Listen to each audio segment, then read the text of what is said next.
municipalities. There is no reason for which they need to kind of embrace one identity or the other in this particular moment. People continue to move very fluidly back and forth across the space. The fact that there's a line on paper, we know which court you turn to kind of get your land title, to kind of take up cases around issues of contract law, any of this, you know kind of which legal administration you're under, but the kind of the line itself does not matter in terms of movement very much. There's attempts to kind of set up tariffs and customs houses and that sort of thing, but again, we're talking about a space that's very easily crossed where contraband, and it's hard to say it's contraband because nobody's really trying to enforce it, and it moves back and forth across the space in the same way that people do.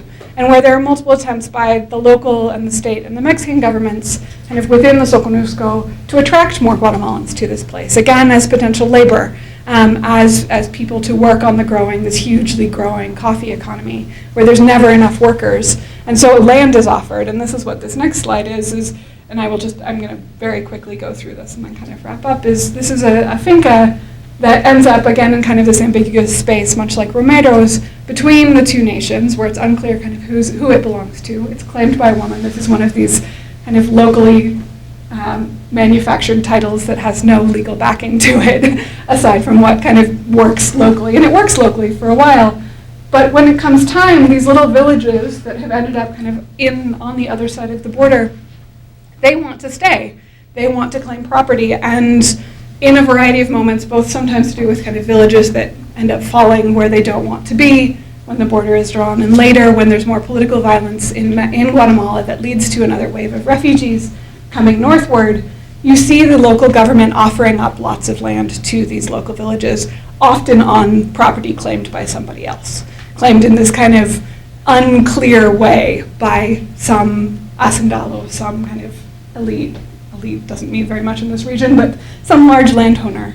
And instead, we get these debates back and forth between these landowners and the governor, or even the president in certain cases, saying that no, we're going to give your land to these people who we need here to be labor. And some of them turn into labor on plantations, and some of them don't. Many of them take these 10 hectares and work them for themselves and kind of become small-time contributors to this growing coffee economy in this place instead. Because of the ways that kind of demands over labor and land work here, the state in fact ends up backing often these smallholders instead of, or these smallholders end up using the tools of the state to undergird their own claims instead of those of the hacendados that we usually imagine as being kind of supported by these regimes. So this is kind of just a very brief kind of delving into the larger book I've written. This is just a picture of some nice coffee and one of the plantations that's been there since the era that I'm talking about, and where you can kind of see how this landscape lends itself to a different sort of story than plantation agriculture as well, and where this landscape is one that resists surveying and resists kind of fixing in certain ways, and allows for the possibilities of mobility and in and of itself, but then the story that I'm trying to tell is also one in which, and if the state continues to facilitate that mobility, and where kind of the violence that we're seeing along that frontier today is trying to counter centuries and centuries of movement back and forth in a way that is unlikely to succeed. So I'll wrap up there. Thank you.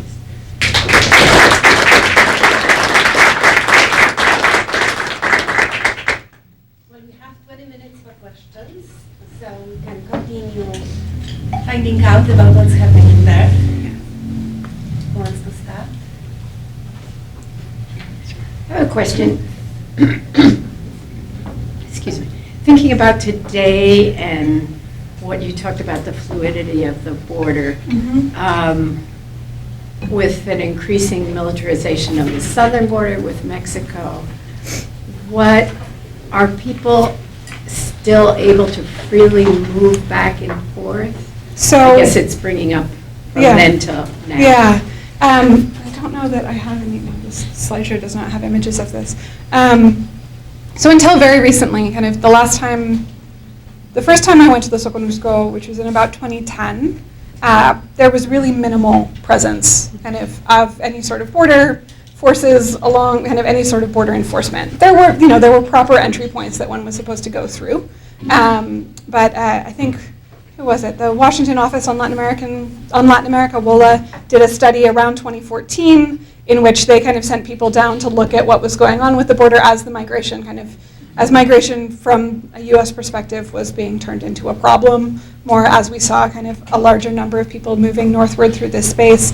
And they were able to they crossed at official crossing points, and were asked for their documents like twice out of like the 10 or 12 times that they crossed back and forth across it. So even in 2014, yes, there are official crossing points, they're mostly for commerce, but people move back and forth across this all the time.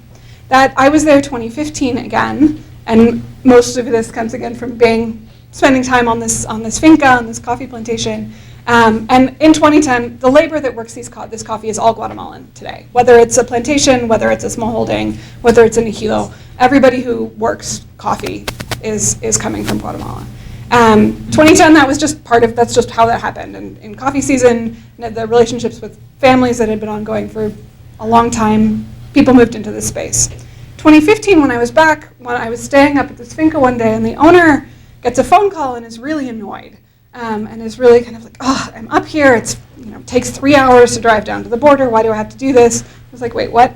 Why do you have to go to the border? And he said, well, it's it's the start of the harvesting season, we have a new group of workers who are coming in, the government has just passed some new regulations where these people have always had this kind of temporary visa to move back and forth across this space, but now somebody who is a Mexican citizen has to go and claim them, has to go and vouch for them, and say that, yes, these are the people who are coming to work for me, a Mexican citizen, and that I am responsible for them, and that they will leave again. And it had to be him or his son, because everybody else who worked on his plantation was Guatemalan.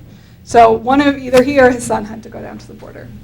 And today, there was a militarization that wasn't there at that point either. At that point, you started to see some kind of big scanners that trucks went through. You started to see a little bit more presence of kind of federal forces, but not that much. But now AMLO has deployed the National Guard.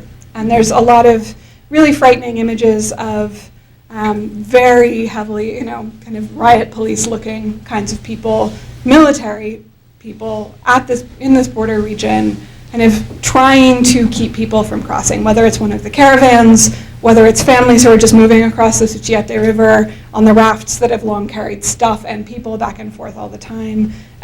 There's been a lot of confrontations, not just with Central American migrants, but there was a group of East African migrants who were being denied the right to cross the country, and who ended up in some occasionally violent clashes with this kind of military forces. And most of that money for that military is coming from the United States.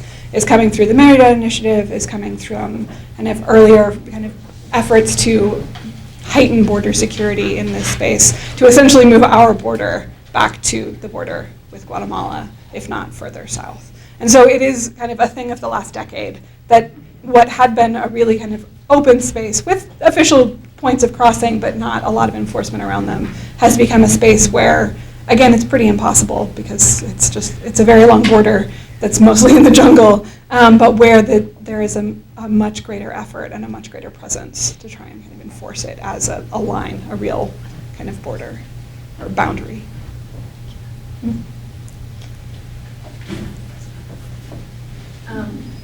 Yeah.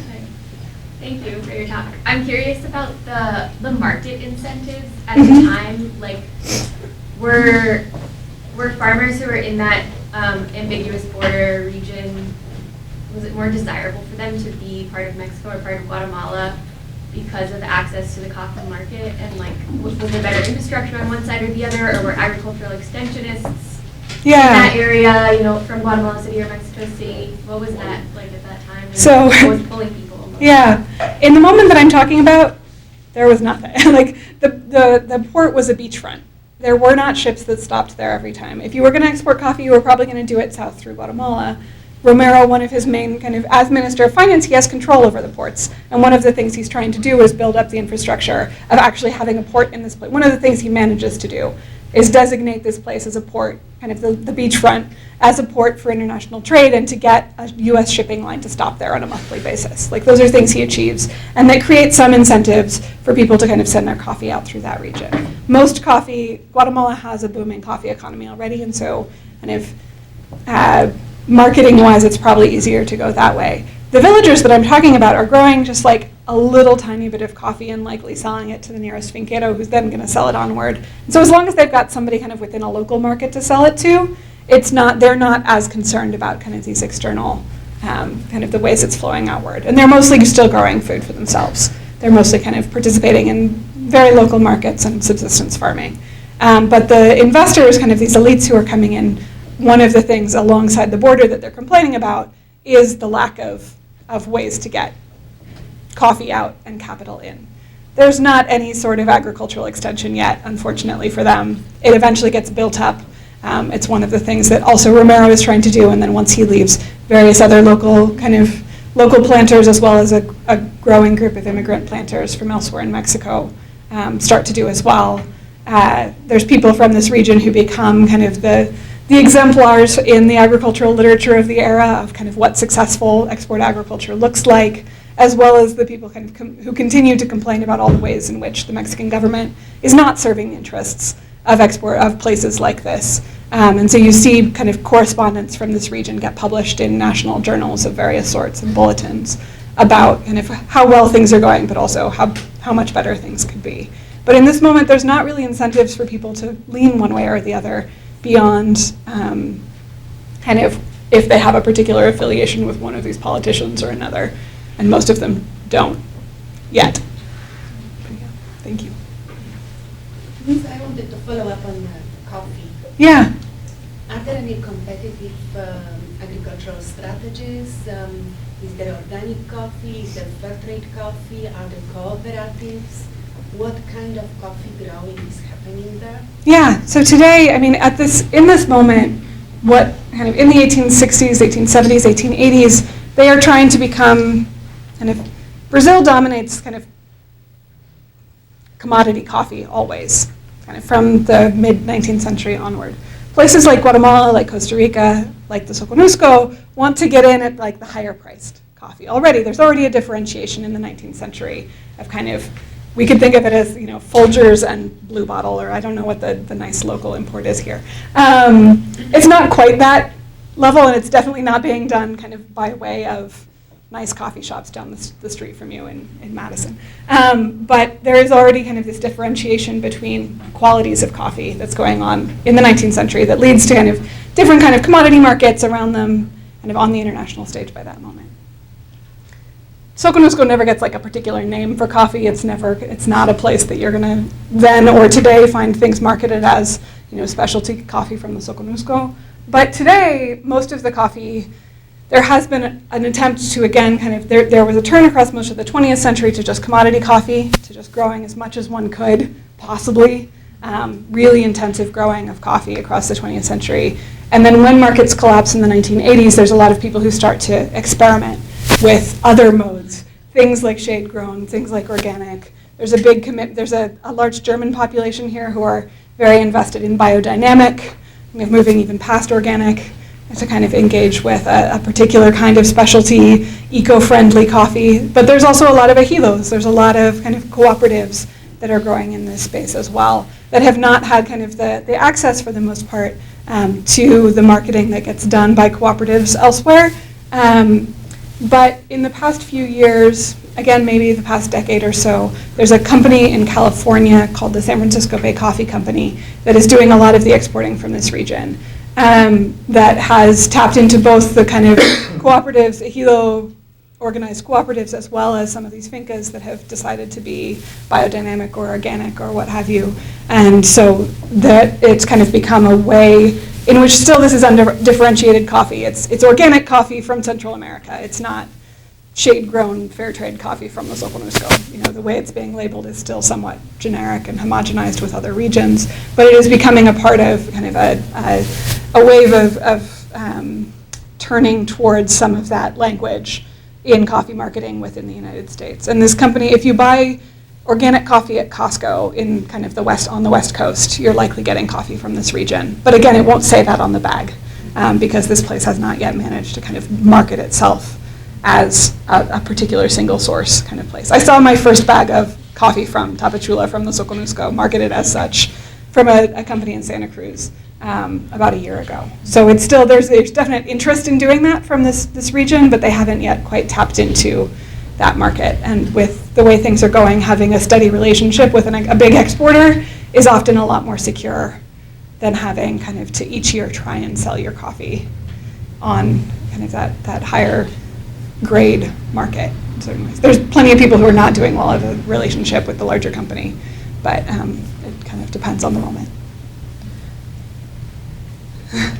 Okay, like three things, I think. One is just a comment on how you showed how the Soconusco is an isolated area, but also there's been always interest somewhere else since the Aztec Empire, at least. Yes. Because of cacao. Precisely. Yeah. And so the other thing is, I would say for the production of coffee and the market, I think we as I am Mexican, we are very aware of the Soconusco as a coffee production area. So it doesn't necessarily have to become exported to have a market. A reputation, I think it's interesting to note.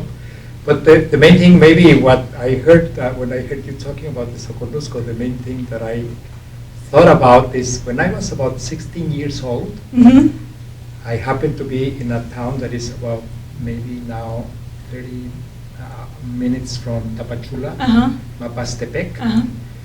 And I saw one of the most amazing images still in my head about what Mexico is like. One afternoon I was in the town and I saw people with white dresses and white manta pants and shirts come to the town and stay there. It was a nice central plaza, you know. They just stayed there and they slept there all night, even though the street was cobblestone. Then the next morning they were gone. And I never knew exactly why. I came back when I was already married in the 1980s to Chiapas and another area. But I told the man that I was staying with about this experience. And he said, yes, these are people who come from Guatemala to harvest the coffee. So they were going from plantation to plantation, from finca to finca, doing that. I was so amazed. And the reason was they paid them half as much as the Mexican laborers, which was at that time $4 for Mexicans and $2 for Guatemalans. So that tells me that in spite of all the efforts to control, on the one hand, the flux of people from Guatemala or other parts of Central America, on the other hand, there's a great demand also there in the southern part of Mexico. So it's another interesting contradiction. It really, it is. Right now. And so in the moment that I'm looking at, working in the Soconusco, it's mostly migrant labor on the fincas. But it's very well paid migrant labor because there is not a population locally to labor. And it is also a population, kind of there's a chapter in the book about kind of what is called debt peonage, but when you look at it, these debts that are being extended to laborers to get them to come to this region are much more incentives. Nobody ever is able to enforce these debts because people can leave. They go back to Guatemala, they go back to the highlands, they go work on another finca.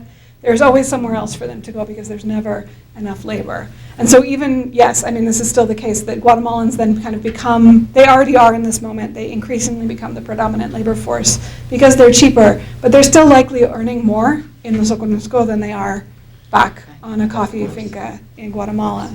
And so what was striking to me was both kind of, there were a number of things where it was really beneficial to spend some time, kind of a good number of weekends and week stretches kind of up on these fincas to remind myself that this is a plantation where I was sitting up with the finca owners kind of on this lovely patio drinking a nice glass of wine as these Guatemalan laborers are hauling massive sacks of coffee on their backs below us.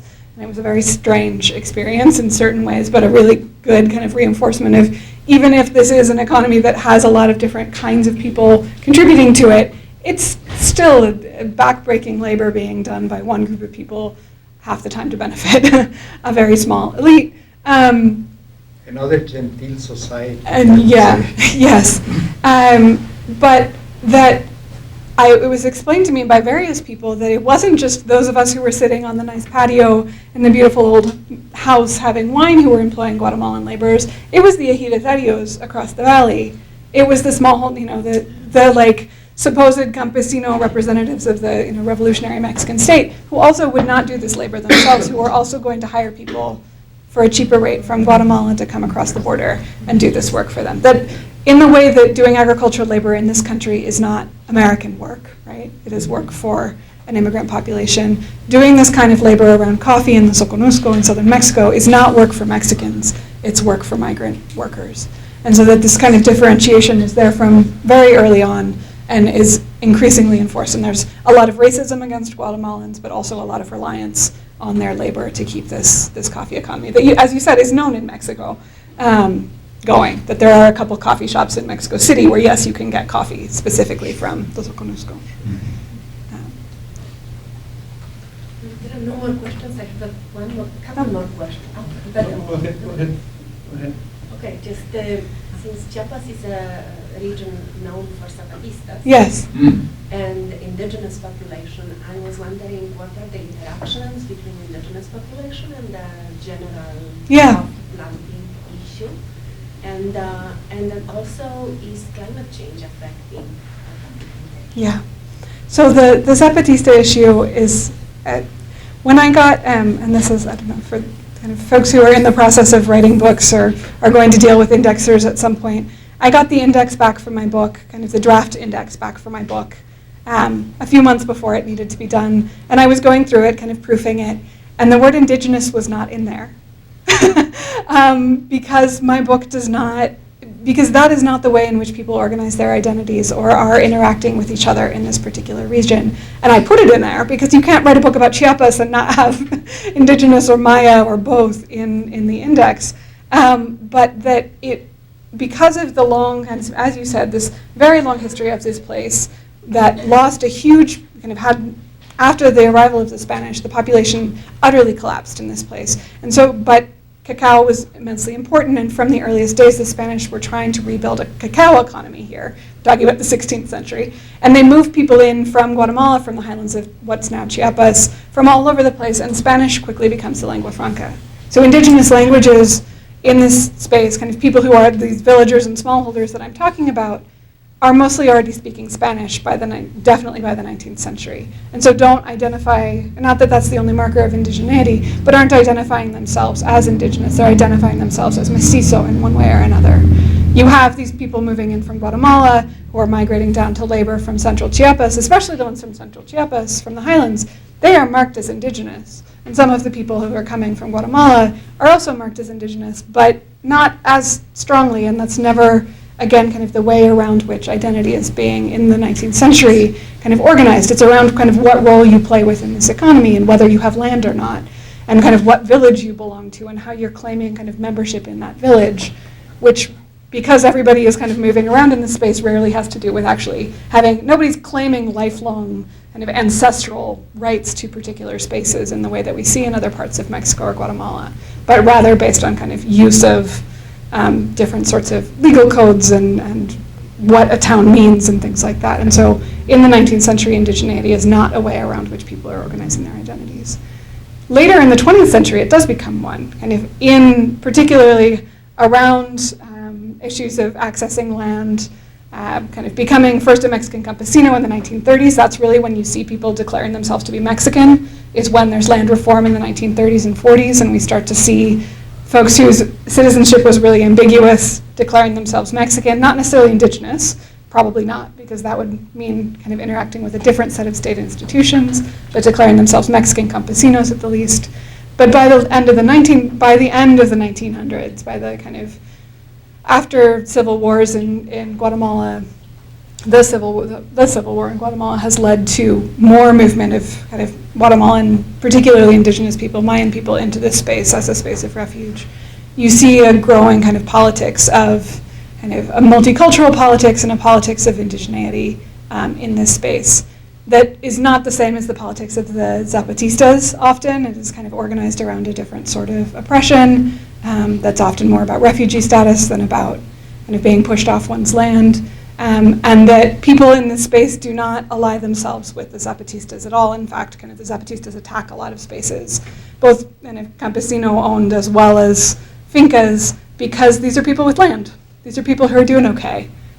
These are people who are rejecting the kind of message of the Zapatistas in this particular moment. So it's a kind of a weird space for Chiapas, which, as you said, which I came to via the Zapatistas in the first place, but that kind of identity works differently in different parts of it based on the particular histories of what's going on. And I'm sorry, I forgot your second question.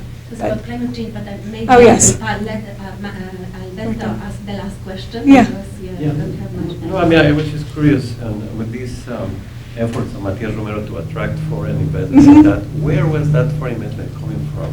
And what does the German communities there can be traced to that? Yes. Oh. So initially the investment's coming from elsewhere in Mexico. Oh. And it feels kind of foreign because it's elsewhere. Mexico feels pretty distant at this moment. But he himself, Romero, brings capital from both the UK and the US with him. And he attracts investors from the United States, from Britain, from Switzerland, and then eventually from Germany. And the Germans are already in Guatemala. And if we have Germans to thank for good quality Central American coffee in many regards. And the Germans kind of move in a little bit later and are able to kind of exercise a lot of connections they already have. Most of the coffee is going to Hamburg. Most of the coffee is being exported back to Germany, actually. Some of it's going to San Francisco. But despite the lack of a canal, it's still mostly, the connections are back across the Atlantic to markets in mostly Germany, a little bit in France as well. But the capital is coming from all over Europe, as well as the United States. And you also see, actually, there's a Japanese colony that ends up in this space. There's a kind of a small Chinese community that grows up in this space as well. So despite, again, being really kind of far from everywhere, as you said, it's always attractive to people. It is a very international space where, again, this goes back to your question in certain ways, that the claims to local identity only kind of matter eventually because there are so many people coming from elsewhere. 1870, there's about 15,000 people here. By 1910, there's about 70,000 people here. So it's a massive population growth over this period. And a lot of that is migration as well. Well, I have to say thank you for this exciting lecture. Thank you so much. And I just wanted to mention that we'll have one more lecture about the same region coming soon in October by Grant Armstrong from the linguistic perspective. And the other thing related to the last things you were saying is there's this